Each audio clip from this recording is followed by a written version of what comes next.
आपको हम बताना चाहेंगे कि होलिका दहन की जो परंपरा है यह सतयुग से चली आ रही है।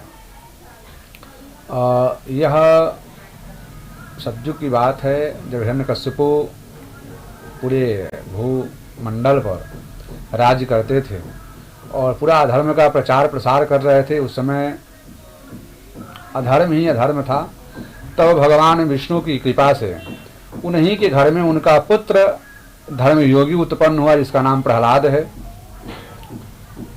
प्रहलाद भगवान विष्णु का परम भक्त हुआ और भगवान विष्णु का परम शत्रु हिरण्यकश्यपु जी महाराज हुए।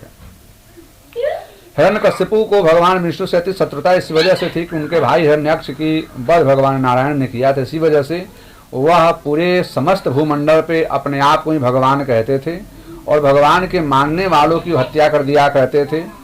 उनको निरपराध लोगों की हत्याएं कर दिया करते थे। वो चाहते थे कि लोग सिर्फ और सिर्फ हिरण्यकश्यपु को ही अपना भगवान माने और उन्हीं की पूजा करें। उसी समय उनके घर में ऐसा भक्त प्रहलाद पैदा हुआ जो सिर्फ भगवान के परम भक्त हुआ। 24 घंटे हर क्षण हर पल, यहाँ तक कि सोते जागते भी भगवान नारायण का ही सुमिरन करता था। और उस पुत्र को इस तरह से भगवान विष्णु की भक्ति को देख करके हिरण्यकश्यपु जी महाराज बड़ा क्षोभ हुआ, दुख हुआ कि हमारे घर में ऐसा पुत्र पैदा हो गया जो हमारे शत्रु का नाम लेता है, तो इसको क्यों नाम खत्म कर दो। अनेक उपाय किए उन्होंने, पत्थर से मरवाए, पर्वतों से फिकवाए, अनेक उपाय किए, लेकिन फिर भी प्रहलाद की मृत्यु नहीं हुई। तो उनकी जो बहन थी हिरण्यकश्यपु को, उसका नाम था होलिका। होलिका ने ब्रह्मा जी से वरदान पाया था, वरदान स्वरूप में एक चुनरी पाई थी और ब्रह्मा जी ने कहा था कि ये चुनरी ओढ़ करके जब तुम अग्नि पर भी बैठ जाओगी तो अग्नि तुम्हें जला नहीं पाएगी।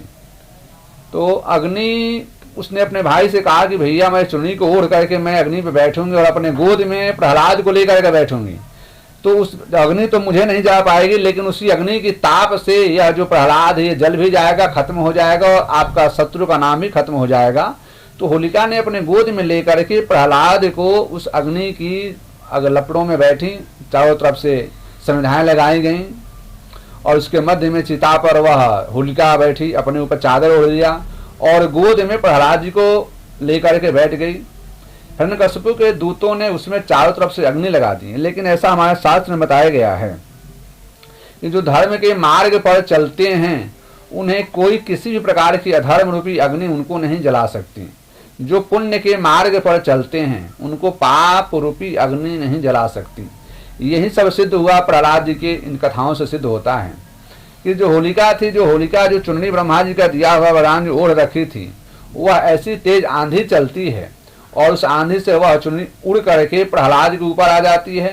तो तभी से प्रहलाद बच जाते हैं, होलिका जल जाती है, होलिका भस्म हो जाती है। तभी से यह पर्व मनाया जाने लगा कि होलिका महोत्सव हम लोग मनाते हैं और इस होलिका में पाप का समाप्ति और पुण्य का उदय, और इसी पुण्य का उदय होता है उसी से अगले दिन हम सब लोग होली मनाते हैं, खुशियाँ मनाते हैं। और ये सभी खुशी का दिन है क्योंकि पुण्य का उदय हुआ, धर्म का राज्य फैला, अधर्म का नाश हुआ। आप सभी को इसी के साथ अपनी वाणी को मैं विराम करता हूँ। बहुत बहुत आशीर्वाद, बहुत बहुत शुभकामनाएं।